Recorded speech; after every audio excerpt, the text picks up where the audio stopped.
অন্ধকারের মধ্যে প্রবেশ ঘটায় দিবে।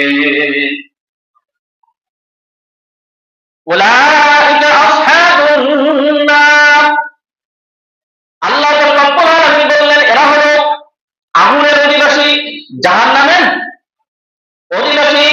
হুম ফিহা খালিদুন, সুতরাং তারা ওই জাহান্নামে চিরকাল অবস্থান করবে। এবার আসেন 31st লাইন, আমাদের জন্য বৈধ কিনা।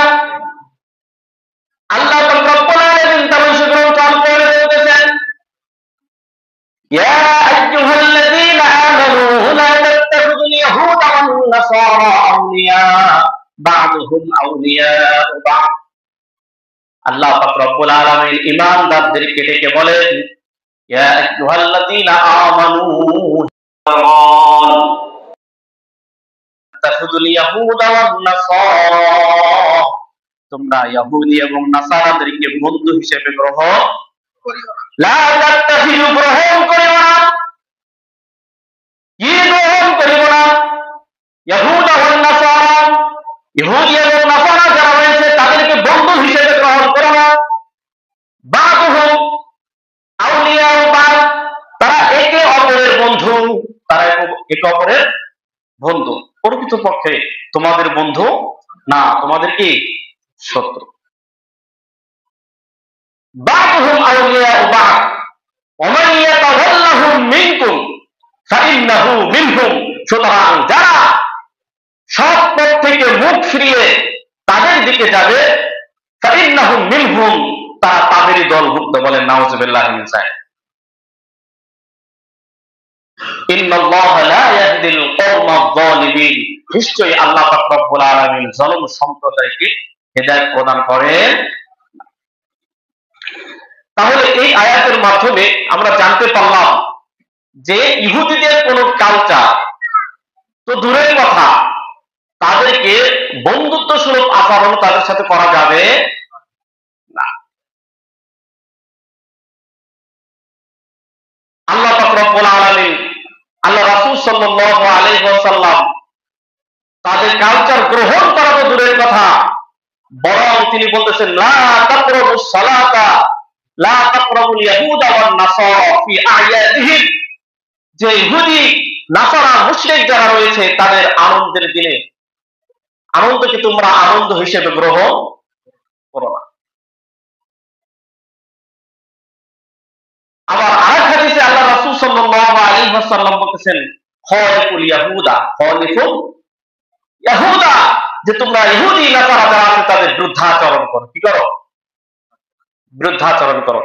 ফাইন্নাহুম লা ইসাল্লুনা ফি নিআলিহিম ওয়ালা খিফাইহিম ওয়ালা খিফাইহিম, কেননা তারা মোজা এবং জুতা পরে নামাজ আদায় করে না। তার মানে কি, আমরা চামড়ার জুতা পরে নামাজ আদায় করি না, কি বলেন? হ্যাঁ, কেন করলাম? এটা ইহুদিদের বিরুদ্ধাচরণ করার জন্য আল্লাহ পাক রব্বুল আলামিন বললেন, আল্লাহ রাসূল বললেন যে তোমরা চামড়ার জুতা পরে বা মোজা পরে নামাজ পড়তে, শুধু তাদের বিরুদ্ধাচরণের জন্য। অথচ আমরা এমন ভাবে 31st নাইট আমরা পালন করি, একজন মুসলিম হিসেবে মহাপরম কোন দিকে যায়, আমাদের আরবি মাসটা, আমাদের আরবি বছরটা কোন সময় চলে যায়, কোন সময় আসে, তার তারিখ, তার প্রথম মাস আমরা কিছুই জানি না। ঠিক কিনা কথা? অথচ এই জন্যই তো আজকে আমাদের অবগত, এই জন্যই তো সমাজের মধ্যে আজকে সব পথে যারা আছে তাদের কোনো মূল্য নাই। কারণ সবাই ওই যে সবার অভিভাবক কে হয়ে গেছে, আউলিয়া হুমুক তাগুত, কে হয়ে গেছে? শয়তান। শয়তান সবার অভিভাবক, শয়তানের দলের লোক কি বেশি, যার কারণে তো হাজির মতো ভালো সন্তানগুলো গুলি করে মারে। ঠিক কিনা? আর ওরা আমাদের ফাঁসির কাস্টে জ্বলায়। ঠিক কিনা? জেল জুলুমে নির্যাতন করে। ঠিক কিনা? একটাই কারণ যে আজকে আমাদের অভিভাবক আমাদের কালচারকে ভুলে গিয়ে আমরা মানুষের কালচারকে কি করছি? গ্রহণ করতেছি।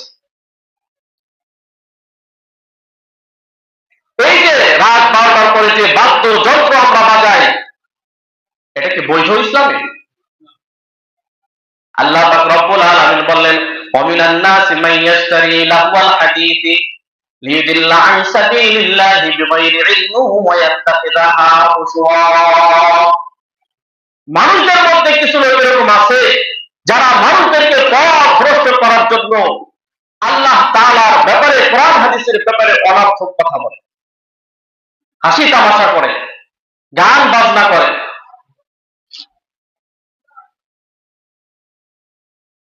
এরপর আল্লাহ পাক রব্বুল আলামিন, আল্লাহ রাসূল সাল্লাল্লাহু আলাইহি ওয়াসাল্লাম অপর এক হাদিসে বলেন, আন ইবনে আব্বাস রাদিয়াল্লাহু তাআলা আনহু قال رسول الله صلى الله عليه وسلم ان الله تعالى, হাদিসে কুদসির মধ্যে আল্লাহ পাক রব্বুল আলামিন বলতেছেন, ইন্না আল্লাহ তাআলা হারামাল খামরা ওয়াল মাইসির, যে আল্লাহ পাক রব্বুল আলামিন কি করেছেন?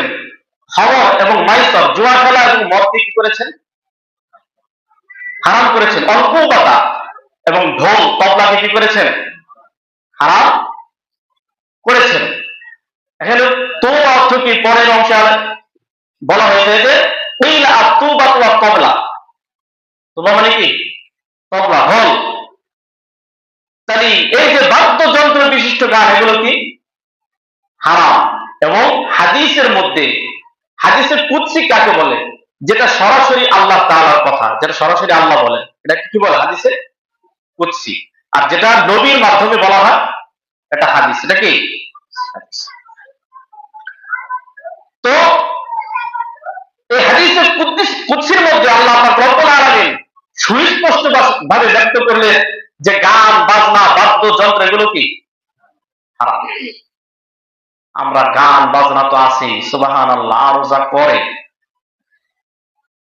আল্লাহ রাসূল সাল্লাল্লাহু আলাইহি ওয়াসাল্লাম তাদেরকে সতর্ক করে দিয়ে বললেন যে মান তাশাব্বাহা বিকওমিন ফাহুয়া মিনহু, যারা আমি নবী আমার আদর্শকে বাদ দিয়ে যারা অন্যের আদর্শকে গ্রহণ করে, অন্যের কালচারকে গ্রহণ করে, অন্যের কাজকে পছন্দ করে, অন্যের অনুষ্ঠানকে পছন্দ করে, অন্যের বর্ষপতিকে সে নিজের বর্ষপতি বানায় নেয়, বলে ফাইন্নাহু মিনহুম, যে তারা তাদেরই দলভুক্ত হয়ে কাল কিয়ামতের ময়দানে উদীয়মান হবে, বলে নাউযুবিল্লাহ।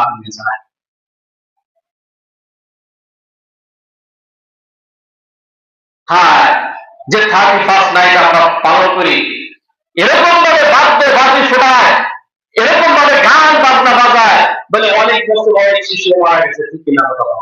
মারা গেছে না? এই ছোট্ট ছোট্ট শিশু দেখা গেছে বাজির আওয়াজ শুনে তারা কি করেছে?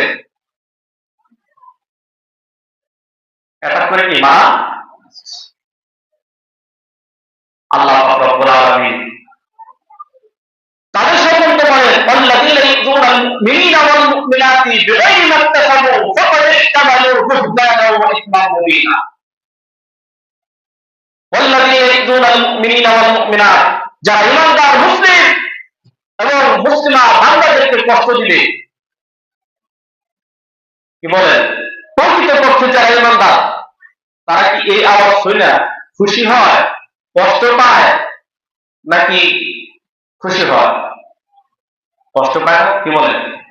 আর বাচ্চারা তো একেবারে একদম অপছন্দ, আরো কষ্ট পায়। তো আল্লাহ পাক রব্বুল আলামিন এই কথাই বলতেছেন, ওয়াল্লাযীনা ইউযুনাল মুমিনিনা ওয়াল মুমিনাতি বিগাইরি মাকতাসাবু ফাকাদ ইহতামালু বুহতানা ওয়া ইসমান মুবিনা, যারা অজ্ঞাতবশত মুমিনদেরকে কষ্ট দেয়, মুমিন নারী এবং মুমিন মুসলিমদেরকে যারা কষ্ট দেয়, ফাকাদ ইহতামালু বুহতানা, অপবাদের বোঝা বহন করে। কিসে? ওয়া ইসমান মুবিনা, এবং সুস্পষ্ট গুনাহের বোঝা তার কি করে? বহন করে। তাহলে কি এটা জায়েজ আছে? কি বলেন? অন্য মানুষকে কষ্ট দেওয়া জায়েজ আছে? আর অন্য মানুষকে কষ্ট দিয়ে ইবাদত করা জায়েজ নাই, সেখানে অন্য মানুষকে কষ্ট দিয়ে আল্লাহর জমিনে আল্লাহর নাফরমানি স্বরূপ কাজ করে কিনা কথা? এটা কোন মুসলমানের বাচ্চা হতে পারে?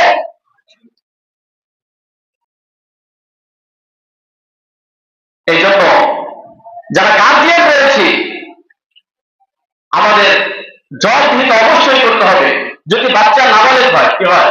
বাচ্চা নাবালেগ হয়, বলে ও নাবালেগ, ও কিছু বোঝে না, ও কিছু বোঝে না। তবে হ্যাঁ, ও বোঝে না, আমি কি বুঝি না? কি বলেন? আমি বুঝি।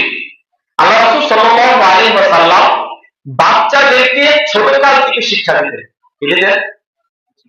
ছোটকাল থেকে। আল্লাহ রাসূল সাল্লাল্লাহু আলাইহি ওয়াসাল্লামের সাথে এক বালক খাদ্য খেতে বসেছে। তো দেখা গেছে প্লেটের ওখান থেকে যাইতেছে, এখান থেকে যাইতেছে, এখান থেকে যাইতেছে। আল্লাহ রাসূল সাল্লাল্লাহু আলাইহি ওয়াসাল্লাম বললেন, হে বৎস, কুল বিয়ামিন, তুমি তোমার ডান হাত দিয়ে খাও, ডান হাত দিয়ে খাও, এবং তোমার পেটের সামনের দিক থেকে খাও। কোন দিক দিয়ে? সামনের দিক দিয়ে। কারণ কি? যে ছোটকাল থেকে যে শিক্ষাটা আমার আপনার হৃদয়ে বসে যায়, ওই শিক্ষাটা পাথরে খোদাই করলে যেরকম স্থায়ী হয়, ঠিক ছোটকালের শিক্ষাটা ওরকম স্থায়িত্ব লাভ করে। বলেন সুবহানাল্লাহ। আর ছোটকালের শিক্ষাটা হলো আসল শিক্ষা। আপনি দেখবেন ছোটকালে যে কবিতাটা মুখস্থ করেছে, ওই কবিতাটা আপনি এখনো বলতে পারেন, ঠিক কিনা? বড় কালে কত জ্ঞান আপনি আহরণ করেছেন, অনেক জ্ঞান আপনি বলে নাই, কিন্তু ওই ছোট্ট সময় মামার বাড়ি ঝড়ের দিনে আম করাতে শুরু এগুলো ঠিকই মনে আছে, ঠিক কিনা? হ্যাঁ। তো তো ছোটকাল থেকে একটা বাচ্চাদেরকে শিক্ষা দীক্ষাটা আমাদেরকে দিতে হবে। তারা বুঝে না, কিন্তু আমরা তো কি বুঝি। তাদের পথ প্রদর্শক রাখবার তো আমরাই, ঠিক কিনা? এজন্য ছোটকালে এই কথা পেয়ে স্যারেরা কিছু বোঝে না, ওরা তো করবে, ওরা তো করবে, কিন্তু আমি আপনি বুঝানোর দায়িত্বটা আমার আর আপনার, আমার আর আপনার। বুঝাবো বুঝাবো বুঝাবো, ওরা করবে, এক সময় ঠিক হয়ে গেছে, ঠিক না? তো ছোটকাল থেকে যদি আমরা এতটুকু বোঝ না দিই, এই কথা বললে সাইডে দিয়ে এই হুজুর বোঝে না, আমিও বুঝলাম না, ও বোঝে না, আমিও কি বুঝলাম না, তাহলে এক সময় ও দেখবেন যে এমন নির্যাতনের শিকার হবে, ওর মাধ্যমে আপনি বড় এলাকায় এসে তখন হুজুর সেটা কথা শোনে না। কি শোনে না? কথা শোনে না, বলে কথা শুনে না, শাসন করেন, বলে আপনি আমার বড় হয়ে গেছে, আমার শাসন করুন, ঠিক কিনা? সমাজ আছে না নাই?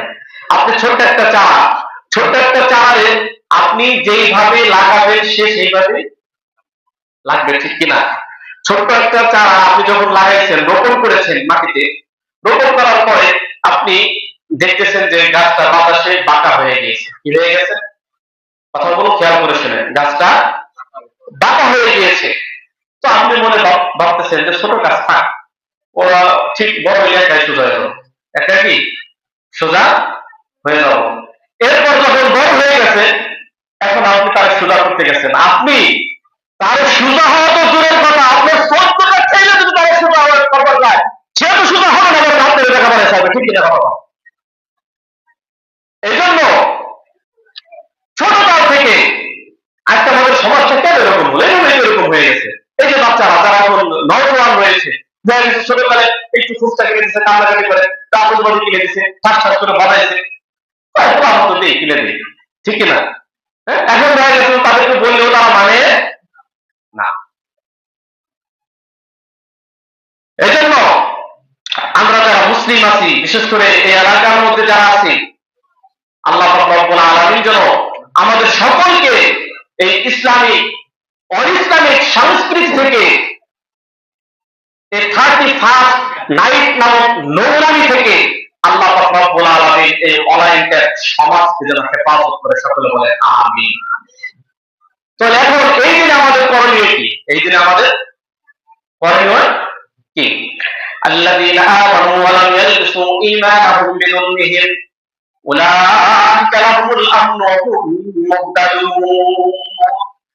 আল্লাহ পাক রব্বুল আলামিন বলতেছেন, আল্লাযীনা আমানু, যারা ঈমানদার, যারা কি ঈমানদার, আল্লাযীনা আমানু ওয়া লাম ইয়ালবিসু, যে তারা মিশ্রণ করে না, কি করে না? মিশ্রণ করে না ঈমানাহুম, তাদের ঈমানকে, তাদের ঈমানকে, যারা ঈমানদার তারা তাদের ঈমানকে মিশ্রণ করে না। বলে কিসের সাথে মিশ্রণ করে না? বিজুলমিন, অন্যায়ের সাথে। কিসের সাথে? অন্যায়ের সাথে, জুলুমের সাথে। বলে আমার চারদিক দিয়ে জুলুম, জুলুম, নির্যাতন, নিপীড়ন, শুধু গুনাহ আর গুনাহ জর্জরিত সমাজ, এর মধ্যে আল্লাহ পাক রব্বুল আলামিন ইমানদারদেরকে বলেছেন যারা ইমানদার হবে আল্লাযীনা আমানু ওয়া লাম ইয়ালবিসু ঈমানাহুম বিযুলমিহিম, যে তারা তাদের ঈমানকে এই অন্যায় থেকে, এই অত্যাচার থেকে, এই জুলুম থেকে তারা মুক্ত থাকবে, মিশ্রিত করবে না। বলেন সুবহানাল্লাহ। তাহলে বোঝা গেল কি যে ঈমানদার তার চারপাশে যদি ঢোল তবলা বাজায় যদি তাকে আকৃষ্ট করার জন্য চেষ্টা করে, কিন্তু সে সেদিকে আকৃষ্ট হবে। الذين آمنوا ولم يلبسوا إيمانهم بظلمهم أولئك لهم الأمن وهم مهتدون। আল্লাহ বলেন যে উলাইকা নিরাপদ এবং শান্তি তাদের জন্য। তাদের জন্য কাদের জন্য? ওই যে যারা ঈমানদার, যার দিক দিয়ে তাদের অইসলামিক কার্যকলাপের মাধ্যমেও সে তাদের ঈমানকে জুলুমের সাথে মিশ্রিত করে না, তারাই কি নিরাপদ, তারাই কি উলাইকা লাহুল আমন ওয়া হুম মুহতাদুন, এবং এরাই রয়েছে হিদায়াতের পথে। বলেন সুবহানাল্লাহ। আল্লাহ। এরপর আর কি দায়িত্ব আছে আমাদের? আল্লাহ রাসূল সাল্লাল্লাহু আলাইহি ওয়াসাল্লাম বলেন, সময় হয়ে গেছে।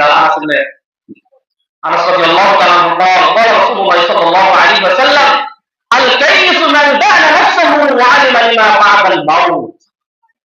জ্ঞানী ব্যক্তি তো ওই ব্যক্তি, সমাজে তো আমরা অনেক জ্ঞানী ব্যক্তি দেখি, যেহেতু ছোটখাটো আছে, টেস্ট মারতে পারে, উল্টো পাল্টা একজন যদি আর একজন টক্কর লাগাই দিতে পারে, ভেজাল লাগাই দিতে পারে, এরা জ্ঞানী মনে করি। হ্যাঁ, যে কথায় বেশি তর্কে জিততে পারে তারা কি জ্ঞানী? ওর কাছে যাবে কেন? ওর তো কথাই পাওয়া যায় না। আল্লাহ পাক রব্বুল আলামিন বলতেছেন, আল্লাহ রাসূল সাল্লাল্লাহু আলাইহি ওয়াসাল্লাম বলতেছেন আল-কাইসু মান দানা নাফসাহু ওয়া আলিমা লিমা বা'দাল মাউত। আজকে এই দিন আমাদের আরেকটা কাজ হলো যে জ্ঞানী ব্যক্তি তারা যারা নফসকে নিয়ন্ত্রণ করে। কি করে? নফসটাকে নিয়ন্ত্রণ করবে। তাহলে কিসের থেকে নিয়ন্ত্রণ করব? নফস চাইতেছি যদি যাইতে পারতাম, কি ড্যান্সটা হইতাছে, কি ড্যান্সটা হইতেছে, এটাকে নিয়ন্ত্রণ করে। ওয়া আলিমা লিমা বা'দাল মাউত, এবং মৃত্যুর পরবর্তী জীবনের জন্য সে করে ফিকির করে, আমাল করে, চিন্তা করে, ভাবনা করে, হাই রে আমি যেখানে আমার মন যেখানে আকৃষ্ট হইতেছে ওই জায়গায় আমি মৃত্যুবরণ করি, কালকে আমাদের ময়দান ব্যবস্থায় করে নাউজুবিল্লাহ। ওয়াল আজিজু মান ইত্তাবা নাফসাহু হাওয়াহু ওয়া তামান্না ইলা আল্লাহ। এবং সেটা অক্ষম তো ওই ব্যক্তি যে তার খুশি খেয়াল মতো চলে, তার মনের চাহিদা অনুযায়ী চলে, সে কি অক্ষম, অধম। সময় শেষ, টাইম নেই। এই জন্য এই দিনে এই যে ছেলে মেয়ে একসাথে তারা কি করে ড্যান্স, নাচানাচি, অনেক মানুষ তো বেইজ্জত হয়ে যায়, ঠিক কিনা? হয় না? কি বলেন? আল্লাহ পাক রব্বুল আলামিন আন আবি হুরায়রা রাদিয়াল্লাহু তাআলা قال رسول الله صلى الله عليه وسلم, হযরত আবু হুরায়রা রাদিয়াল্লাহু তাআলা থেকে বর্ণিত যে মুমিন মুসলিমা নারী এবং পুরুষ অবাধে মেলামেশা করবে, অবাধে মেলামেশা, ডান্স, নাচ, গান একসাথে, নিসাউন আরিয়াতুন মুমিলাতুন মাইলাতুন, যে নিজেও আকৃষ্ট করে, কি করে মানুষদেরকে নিজের প্রতি আকৃষ্ট করে, এমন পোশাক পরে, ঠিক কিনা? কি বলেন? এমন পোশাক পরে না আমাদের সমাজে, নিজেদের প্রতি আকৃষ্ট করে, আবার সেও ডিমান্ডটা যে আমাকে দেখলে ক্রাশ খেয়ে যাবে। কি খেয়ে যাবে? ক্রাশ খেয়ে যাবে। তো আল্লাহ রাসূল সাল্লাল্লাহু আলাইহি ওয়াসাল্লাম বলতেছেন যে এদের চুলগুলো উটের কুঁচের ন্যায়, চুলগুলো এভাবে বাঁধে না, কি বলে উটের কুঁচ দেখছেন? তারা চুল কিন্তু ওই স্টাইলে বাঁধে। আল্লাহ রাসূল বলতেছেন যে লা ইয়াদখুলুল জান্নাহ, লা ইয়াদখুলুনা জান্নাত, এরা জান্নাতে প্রবেশ করবে না, ওয়ালা ইয়াজিদুনা রিহাহা, এরা জান্নাতের সুঘ্রাণ পাবে না। বলে নাউজুবিল্লাহ। এই হাদিসটা কিন্তু হযরত আবু হুরায়রা বর্ণনা করেছেন, যিনি প্রসিদ্ধ সাহাবীদের মধ্যে অন্যতম, রাসূলের কাছে একজন সাহাবী, যার থেকে হাদিস রয়েছে সবচেয়ে বেশি।